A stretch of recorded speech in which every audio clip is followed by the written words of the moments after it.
Hi all welcome back. അപ്പോൾ ഇന്നത്തെ video നമ്മൾ ആലിയ കട്ട് ചുരിദാറിൻ്റെ കട്ടിങ് സ്റ്റിച്ചിങ്ങും ഉള്ള വീഡിയോ ആണ് കേട്ടോ. അപ്പോൾ ഈ ഒരു ആലിയ കട്ട് ഞാൻ അളവ് ചുരിദാർ വെച്ചിട്ടാണ് കട്ട് ചെയ്യുന്നത്. അങ്ങനെ ഒരുപാട് നമ്മളെ കുഴപ്പിക്കുന്ന അളവുകളും കാര്യങ്ങളും ഒന്നുമില്ല. ജസ്റ്റ് നമ്മൾ നമ്മൾ യൂഷ്വലി ചുരിദാറിന് എങ്ങനെയൊക്കെയാണോ അളവെടുക്കുന്നത് ആ ഒരു അളവ് മാത്രമേ ഉള്ളൂ കേട്ടോ. അപ്പോൾ നമുക്ക് നേരെ വീഡിയോയിലോട്ടേക്ക് പോകാം. അപ്പോൾ ഇത് നമ്മൾ അജ്രക്കിൻ്റെ മാക്സി മെറ്റീരിയലാണ് കേട്ടോ. അപ്പോൾ ഇതിൻ്റെ വിഡ്ത്ത് വരുന്നത് 34 ഇഞ്ചാണ്. പിന്നെ ലെങ്ത്ത് വരുന്നത് 56 ഇഞ്ചാണ് കേട്ടോ ലെങ്ത്ത് വരുന്നത്. അപ്പോൾ ഈ ഒരു ചുരിദാറിൻ്റെ അളവെന്ന് പറഞ്ഞിട്ടുണ്ടെങ്കിൽ എക്സൽ അളവിലാണ് ഞാൻ സ്റ്റിച്ച് ചെയ്യുന്നത്. അപ്പോൾ ആദ്യം നമ്മൾ ഇതിൻ്റെ ലെങ്ത്ത് ഒന്ന് കട്ട് ചെയ്തെടുക്കുകയാണ്. അപ്പോൾ ലെങ്ത്ത് 43 ഇഞ്ചാണ് വരുന്നത്. അപ്പോൾ അതൊന്ന് കട്ട് ചെയ്ത് മാറ്റിയതിന് ശേഷമാണ് നമ്മൾ ബാക്കി അളവും കാര്യങ്ങളൊക്കെ എടുക്കുന്നത്. അപ്പോൾ ഫസ്റ്റ് നമ്മൾ ഇതിൻ്റെ ബാക്ക് പോർഷനാണ് കേട്ടോ കട്ട് ചെയ്ത് മാറ്റുന്നത്. അതിന് ശേഷം നമ്മൾ ഫ്രണ്ട് പോർഷൻ എടുക്കുന്നുള്ളൂ. അപ്പോൾ ഇതിൽ നമ്മൾ ബാക്ക് നെക്കും ഫ്രണ്ട് നെക്കും ഒക്കെ 4 ഇഞ്ച് വീതി 4 ഇഞ്ച് വിടുത്താണ് ഇട്ട് എടുക്കുന്നത്. അതായത് കഴുത്തകലം 4 ഇഞ്ചാണ് നമ്മൾ എടുക്കുന്നത്. പിന്നെ അതുപോലെ തന്നെ ബാക്ക് നെക്കിൻ്റെ ഇറക്കം എന്ന് പറയുന്നത് 2.5 ഇഞ്ചാണ്. പിന്നെ ഷോൾഡർ നമ്മൾ എടുക്കുന്നത് 4.25 പ്ലസ് 1 ഇഞ്ചും കൂട്ടിയിട്ടാണ് ഷോൾഡർ എടുക്കുന്നത് കേട്ടോ. അപ്പോൾ നമ്മൾ എന്തായാലും ബിഗിനേഴ്സൊക്കെ ആണെന്നുണ്ടെങ്കിൽ കുറച്ചധികം എടുക്കുന്നത് നന്നായിരിക്കും. മറ്റേ 4-4.5 എടുക്കുമ്പോൾ നമ്മൾ അഥവാ എന്തെങ്കിലും തെറ്റിപ്പോയിട്ടുണ്ടെങ്കിൽ നമുക്കൊന്നും ചെയ്യാൻ കഴിയില്ല. അതേസമയം അധികമായിട്ടുള്ളത് നമുക്ക് കട്ട് ചെയ്ത് മാറ്റം ചെയ്യാമല്ലോ. ആം ഹോൾ നമ്മൾ എടുക്കുന്നത് 7 ഇഞ്ച് പ്ലസ് 3/4 കൂട്ടിയിട്ടാണ് കേട്ടോ ആം ഹോൾ എടുക്കുന്നത്. അപ്പോൾ ഇതൊന്നും ഡീറ്റെയിൽ ആയിട്ട് പറയാത്തത്. എങ്ങനെ ഈ ചുരിദാറും മാക്സിയൊക്കെ കട്ട് ചെയ്യുന്ന വീഡിയോ ഞാൻ ഇട്ടിട്ടുണ്ട്, അതുകൊണ്ടാണ് ഡീറ്റെയിൽ ആയിട്ട് പറയാത്തത്. ഇതിപ്പം നമ്മൾ വെറും ഒരു ആലിയ കട്ടിൻ്റെ ആ ഒരു മെഷർമെൻറ്റ് മാത്രമേ പറയുന്നുള്ളൂ. അപ്പോൾ നമ്മളിതൊരു 1.5 ഇഞ്ച് ഇതിൽ കുഴിച്ച് വരച്ചു കൊടുത്തിട്ടുണ്ട്. ഇനി നമ്മൾ ചെസ്റ്റ് വീതിയാണ് എടുക്കുന്നത്. അത് 10 ഇഞ്ചാണ്. അപ്പോൾ ഞാനതൊരു 12 ഇഞ്ചാക്കിയിട്ട് എടുത്തിട്ടുണ്ട്. എന്നിട്ട് ഇതിൻ്റെ ഷേപ്പ് നമ്മൾ അണ്ടർലൈൻ ചെയ്ത് കൊടുക്കുകയാണ് കേട്ടോ ചെയ്യുന്നത്. അതിനുശേഷം നമ്മൾ ഈ ഒരു ബാക്ക് പീസ് നമ്മൾ കട്ട് ചെയ്തെടുക്കുകയാണ് ചെയ്യുന്നത്. അപ്പോൾ ഇതിൻ്റെ ഇത് സെപ്പറേറ്റ് ആക്കുന്നുണ്ട്. ബാക്കും ഫ്രണ്ടും നമ്മൾ സെപ്പറേറ്റ് ആക്കി എടുക്കുന്നുണ്ട്. പിന്നെ അതുപോലെ തന്നെ ഇതിൻ്റെ ബാക്ക് നെക്ക്, ഷോൾഡർ, പിന്നെ ആം ഹോള്, പിന്നെ ഷേപ്പും എല്ലാം കൂടി നമ്മൾ കട്ട് ചെയ്തിട്ട് ഇത് മാറ്റി വെക്കുകയാണ് ചെയ്യുന്നത്. അപ്പോൾ നമ്മൾ ആലിയ കട്ടിൻ്റെത് ബാക്കി എല്ലാ അളവും കറക്റ്റാണ്. പക്ഷേ നമ്മളെ ചെസ്റ്റിൻ്റെ അളവ് മാത്രമേ ഉള്ളൂ കേട്ടോ കുറച്ചൊരു വ്യത്യാസം വരുന്നത്. അപ്പോൾ ഇതെല്ലാം നമ്മൾ അങ്ങനെ കട്ട് ചെയ്തെടുത്തിട്ടുണ്ട്. അങ്ങനെ നമ്മൾ സെപ്പറേറ്റ് ആക്കി എടുത്തിട്ടുണ്ട് കേട്ടോ. ഇനി നമ്മൾ ആ ഒരു ഫ്രണ്ട് പീസാണ് നമുക്ക് വേണ്ടത്. അപ്പോൾ അതിനായിട്ട് നമ്മൾ എന്താക്കുക, ഈ ഒരു അളവ് ചുരിദാർ, ഇതൊരു ആലിയക്കട്ട് ചുരിദാറാണ്. അപ്പോൾ ഈ ഒരു ആലിയക്കട്ടിൻ്റെ ടോപ്പ് അതിൻ്റെ മേലെ നല്ല രീതിയിൽ ചുളിവൊന്നുമില്ലാതെ വിരിച്ചിട്ട് കൊടുക്കുകയാണ് ചെയ്യുന്നത്. അതിന് ശേഷം പിന്നെ നമ്മൾ അതിൻ്റെ ചെസ്റ്റ് അളവാണ് എടുക്കുന്നത്. അപ്പോൾ ഇതിൻ്റെ ചെസ്റ്റ് അളവ് വരുന്നത് 9 ഇഞ്ചാണ് പ്ലസ് 3/4 ഇഞ്ചും കൂടി കൂട്ടി കൊടുക്കുന്നുണ്ട്. കാരണം നമുക്ക് തയ്യൽ തുമ്പൊക്കെ വേണമല്ലോ. അപ്പോൾ നമ്മൾ നേരെ തുണിൻ്റെ ഏറ്റവും മുകൾ ഭാഗത്തുനിന്ന് ഒരു 9.25 ഇഞ്ച് നമ്മൾ മാർക്ക് ചെയ്തെടുക്കുകയാണ് ചെയ്യുന്നത്. പിന്നെ അതേപോലെ തന്നെ അപ്പോൾ നമ്മൾ ആ ഒരു ഫ്രണ്ടിൽ ആ പ്ലീറ്റ് വരുന്ന ഭാഗം ഉണ്ടല്ലോ, അത് ഷേപ്പിൻ്റെ അവിടെ എവിടെയാണോ എൻഡ് ചെയ്യുന്നത് അത് നമ്മൾ ഷോൾഡർ പോയിൻറ്റിൻ്റെ അവിടെ നിന്ന് അളക്കാണ് ചെയ്യുന്നത്. അപ്പോൾ നമുക്കത് അതിൻ്റെ ലെങ്ത്ത് കിട്ടുന്നത് 12 ഇഞ്ചാണ്. അപ്പോൾ 3/4 ഇഞ്ചും കൂടി കൂട്ടിയെടുക്കുന്നുണ്ട്. എന്നിട്ട് പിന്നെ നമ്മൾ അവിടെ നിന്ന് ഈ ഒരു 9 നിന്ന് 12.25 നമ്മൾ ക്രോസ് ആയിട്ട് ലൈന് വരച്ചു കൊടുക്കുകയാണ് ചെയ്യുന്നത്. അപ്പോൾ ആ ലൈന് നമ്മൾ ഈ ഒരു തുണിൻ്റെ എൻഡ് വരെ വരച്ചു കൊടുക്കണം കേട്ടോ. അപ്പോൾ നിങ്ങൾക്ക് ജസ്റ്റ് ഒന്നിങ്ങനെ പറയുമ്പോൾ ചിലപ്പോൾ ഒരു കൺഫ്യൂഷൻ ഉണ്ടാവും. അപ്പോൾ കയ്യിലൊരു ആലിയ കട്ട് ടോപ്പൊക്കെ ഉണ്ടെങ്കിൽ ജസ്റ്റ് അതും കൂടി വെച്ചിട്ട് ചെയ്യുമ്പോൾ നമുക്ക് പെട്ടെന്ന് മനസ്സിലാവും കേട്ടോ. അപ്പോൾ നമ്മളിങ്ങനത്തെ വീഡിയോ കാണാമെന്നുണ്ടെങ്കിൽ കൂടിയിട്ട് നമ്മളെ കയ്യിൽ ഇതിനനുസരിച്ചുള്ള ഏതെങ്കിലും ഒരു ഡ്രസ്സ് ഉണ്ടെങ്കിൽ അതും കൂടി ജസ്റ്റ് ആ ടേബിളിൽ വെക്കുമ്പോൾ പെട്ടെന്ന് നമുക്ക് ക്യാച്ച് ചെയ്യാൻ പറ്റും. അപ്പോൾ ഞാൻ അതെങ്ങനെ ക്രോസ് ആയിട്ട് ആ ഒരു ലൈൻ വരച്ചു കൊടുത്തിട്ട് അത് അവിടെ നിന്ന് കട്ട് ചെയ്ത് മാറ്റാണ് ചെയ്യുന്നത്.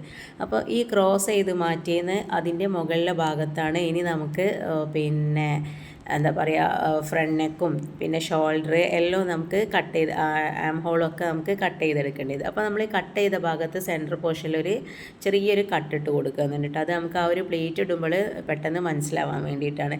ബാക്കി നമ്മളെ അളവും കാര്യങ്ങളൊക്കെ നമ്മൾ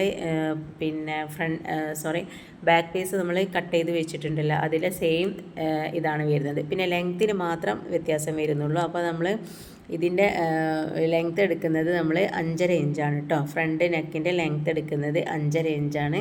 അത് നമ്മൾ വി നെക്കിലാണ് കൊടുക്കുന്നത്. അപ്പോൾ അത് നമ്മൾ ഷോൾഡറും ആം ഹോളും ആ ഒരു ചെസ്റ്റും എല്ലാം നമ്മൾ അണ്ടർലൈൻ ചെയ്ത് കൊടുത്തിട്ടുണ്ട്. എന്നിട്ട് ആ ഒരു ലൈനിലൂടെ നമ്മൾ ആ ഒരു ഭാഗങ്ങളൊക്കെ കട്ട് ചെയ്തെടുക്കുകയാണ് ചെയ്യുന്നത്. അങ്ങനെ നമ്മൾ ഫ്രണ്ട് പീസ് 2 ഭാഗമായിട്ട് കട്ട് ചെയ്ത് വെച്ചിട്ടുണ്ട് കേട്ടോ. ഇനി നമ്മൾ ഇതിൽ ആ ഒരു വീനക്കും കൂടി ഒന്ന് വരച്ചു കൊടുത്തിട്ട് കട്ട് ചെയ്തെടുക്കുന്നുണ്ട്. അത് പിന്നെ നമ്മൾ ലാസ്റ്റ് കാണിക്കുക. അപ്പോൾ അത് അങ്ങനെ നമ്മൾ ആ ഒരു പിന്നെ ഫ്രണ്ട് പീസിലെ എന്താ പറയുക ചെസ്റ്റ് ഭാഗവും നെക്കിൻ്റെ ആ ഒരു സൈഡൊക്കെ ഒന്ന് ജോയിൻ ചെയ്യാൻ പോവാണ്. അപ്പോൾ നമ്മൾ നേരത്തെ ചെറുതായിട്ട് ആ ഒരു സെൻട്രൽ പോർഷനിൽ കട്ട് ചെയ്ത് കൊടുത്തിട്ടുണ്ടല്ലോ, അവിടെ നിന്ന് അങ്ങോട്ട് പ്ലേറ്റ് ഇട്ട് കൊടുക്കുകയാണ് കേട്ടോ ചെയ്യുന്നത്. അപ്പോൾ ഇതിപ്പോൾ വീതി കുറഞ്ഞ തുണി ആയതുകൊണ്ട് നമുക്കൊരു 3-4 പ്ലേറ്റ് ഇടാനേ കഴിയത്തുള്ളൂ. അല്ലാത്ത കുറച്ചൊരു 44 ഇഞ്ച് വീതിയിലൊക്കെ വരുന്ന തുണിയാണെന്നുണ്ടെങ്കിൽ നമുക്ക് നല്ലോണം റൗണ്ടായിട്ട് പിന്നെ പ്ലേറ്റൊക്കെ ഇട്ട് കൊടുക്കാൻ കഴിയും. അങ്ങനെ നമ്മളിതിൻ്റെ ഒരു സൈഡ് പ്ലേറ്റൊക്കെ ഇട്ട് കൊടുത്തിട്ടുണ്ട് കേട്ടോ. ഇനി അതേപോലെ തന്നെ നമ്മൾ അടുത്ത സൈഡും കൂടി പ്ലേറ്റ് ഇട്ട് കൊടുത്തതിന് ശേഷം നമ്മൾ ഡബിൾ സ്റ്റിച്ച് കൊടുക്കുന്നുണ്ട്. അപ്പോൾ പ്ലേറ്റൊക്കെ ശരിയാണോ എന്ന് നോക്കിയതിന് ശേഷം മാത്രം ഡബിൾ സ്റ്റിച്ച് കൊടുത്താൽ മതി. കാരണം ചെറിയ എന്തെങ്കിലും ഒരു മിസ്റ്റേക്ക് വന്നിട്ടുണ്ടെങ്കിൽ പ്ലേറ്റൊക്കെ ഉള്ളതിനോട് ആ സ്റ്റിച്ച് അഴിക്കുക എന്ന് പറഞ്ഞിട്ടുണ്ടെങ്കിൽ കുറച്ചൊരു ബുദ്ധിമുട്ടാണ്. അങ്ങനെ നമ്മൾ 2 സൈഡും പ്ലേറ്റ് ഇട്ട് കൊടുത്തതിന് ശേഷം ആ ഒരു 2 ഭാഗങ്ങളും അറ്റാച്ച് ചെയ്ത് എടുത്തിട്ടുണ്ട്. അങ്ങനെ നമ്മൾ ഫ്രണ്ട് പീസിൻ്റെ ആലിയ കട്ടിൻ്റെ പണിയൊക്കെ ഫിനിഷ് ആയിട്ടുണ്ട് കേട്ടോ. അപ്പോൾ നല്ല നീറ്റായിട്ട് വന്നിട്ടുണ്ട്. ഇനി നമ്മൾ നെക്കാണ് വരച്ചെടുക്കുന്നത്. അപ്പോൾ നമ്മൾ ഫ്രണ്ട് നെക്ക് വീനെക്കാണല്ലോ, നമുക്ക് ഇഷ്ടമുള്ളത് കൊടുക്കുക. പക്ഷേ അധികം ആലിയ കട്ടിന് വരുന്നത് വീനെക്കാണ് കേട്ടോ വരുന്നത്. അപ്പം വീനക്ക് കട്ട് ചെയ്ത് കൊടുത്തിട്ടുണ്ട്. പിന്നെ അതിനുശേഷം നമ്മളെ സൈഡ് വേസ്റ്റ് പീസിൽ നിന്ന് നമ്മൾ 1 ഇഞ്ചിൻ്റെ 1 ഇഞ്ച് വീതിയുള്ള അങ്ങനെ അളവൊന്നും നോക്കാണ്ട് 2 പീസ് തുണി കട്ട് ചെയ്തെടുക്കുകയാണ് ചെയ്യുന്നത്. എന്നിട്ട് അതൊന്ന് ജസ്റ്റ് ജോയിൻ ചെയ്ത് കൊടുത്തതിന് ശേഷം നമ്മളിങ്ങനെ വെച്ച് കൊടുക്കണം. അപ്പോൾ ഇങ്ങനെ നമ്മൾ ചെയ്യുന്നത് ചുരിദാറിൻ്റെ ബാക്ക് നെക്ക്, മാക്സീൻ്റെ ബാക്ക് നെക്ക് ഒക്കെയാണ് നമ്മൾ ചെയ്യുന്നത്. പക്ഷേ ഈ വീനെക്കിലും നമ്മൾ ഇങ്ങനെ തന്നെയാണ് കേട്ടോ ചെയ്ത് കൊടുക്കുന്നത്. അപ്പോൾ നല്ല ആ ഒരു വൃത്തിയിൽ നല്ല കറക്റ്റായിട്ട് കിട്ടുന്നുണ്ട്. പിന്നെ നമ്മൾ വീനെക്കിൽ വരുമ്പോൾ ആ ഒരു സെൻറ്റർ പോർഷൻ വരുമ്പം സൂചി ഒന്ന് നീറ്റിലൊന്ന് കുത്തി കൊടുത്തതിന് ശേഷമാണ് നമ്മൾ സ്റ്റിച്ച് ചെയ്ത് തുടങ്ങേണ്ടത്. അല്ലാതെ നമ്മൾ ഡയറക്റ്റായിട്ട് പോകുകയെന്നുണ്ടെങ്കിൽ നമുക്ക് ആ ഒരു വീൻ്റെ ആ ഒരു കോണ ഭാഗത്തേക്ക് നമുക്ക് പിന്നെ എന്താ പറയുക കറക്റ്റായിട്ട് നമുക്ക് മടക്കാൻ കഴിയില്ല. അങ്ങനെ അതാ ഒരു ഭാഗം സ്റ്റിച്ച് ചെയ്ത് കഴിഞ്ഞിട്ടുണ്ട് കേട്ടോ. ഇനി ചെറുതായിട്ടൊന്നൊരു കട്ട് ചെയ്ത് കൊടുക്കുക. എന്നിട്ട് പിന്നെ അത് നമ്മൾ ഒന്നും കൂടി ഒരു മടക്കും കൂടി മടക്കിയിട്ട് നമ്മൾ ബാക്കിലേക്കാക്കിയിട്ട് സ്റ്റിച്ച് ചെയ്ത് കൊടുക്കുകയാണ് ചെയ്യുന്നത്.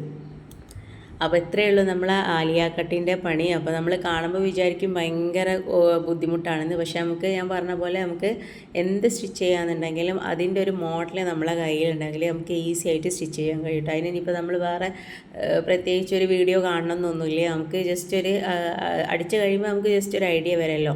അപ്പോൾ നമുക്ക് എന്താ വെച്ചാൽ നമ്മൾ കുറച്ചൊന്നും ഇങ്ങോട്ട് അടിച്ചൊരു നല്ലൊരു എക്സ്പീരിയൻസ് ഒക്കെ ആയി കഴിഞ്ഞിട്ടുണ്ടെങ്കിൽ നമുക്ക് എന്തൊരു ക്ലോത്ത് കൈ കിട്ടിയാൽ ഒരു മോഡൽ കൈ കിട്ടിയാൽ നമുക്ക് തന്നെ ജസ്റ്റ് ഒരു ഐഡിയ ഉണ്ടാവും. പിന്നെ വേണമെങ്കിൽ സംശയം ഉണ്ടെങ്കിൽ പിന്നെ എന്തെങ്കിലും വീഡിയോസൊക്കെ കണ്ടു നോക്കിയാൽ ആ ഒരു ഡൗട്ട് നമുക്ക് ക്ലിയർ ആവുകയും ചെയ്യും. അങ്ങനെ നമ്മൾ നെക്കും ഫിനിഷ് ആയിട്ടുണ്ട് കേട്ടോ. അപ്പോൾ പിന്നെ ഞാൻ നമ്മളെ സ്ലീവ് അറ്റാച്ച് ചെയ്യുന്നതൊന്നും കാണിക്കുന്നില്ല. അതും കൂടി കാണിക്കുകയെന്നുണ്ടെങ്കിൽ വീഡിയോ ലെങ്ത് ആയിപ്പോൾ. അപ്പോൾ ഈ ഒരു വീഡിയോ നിങ്ങൾക്ക് യൂസ്ഫുൾ ആയിട്ടുണ്ടാവും എന്ന് വിചാരിക്കുന്നത്. യൂസ്ഫുൾ ആയിട്ടുണ്ടെങ്കിൽ പ്ലീസ് ലൈക്ക് ചെയ്യാനും ഷെയർ ചെയ്യാനും സബ്സ്ക്രൈബ് ചെയ്യാനും ഒന്നും മറക്കരുത്. സബ്സ്ക്രൈബിൻ്റെ നേരെ ഒരു ബെല്ലൈക്കൺ കാണും, അത് എനേബിൾ ആക്കാനും മറക്കരുത് കേട്ടോ. അപ്പോൾ ഈ വീഡിയോനെ കുറിച്ചുള്ള കമൻസൊക്കെ നിങ്ങൾ താഴെ പറയാം. അപ്പോൾ ഇനി നെക്സ്റ്റ് വീഡിയോയിൽ കാണാം. Okay, thanks for watching.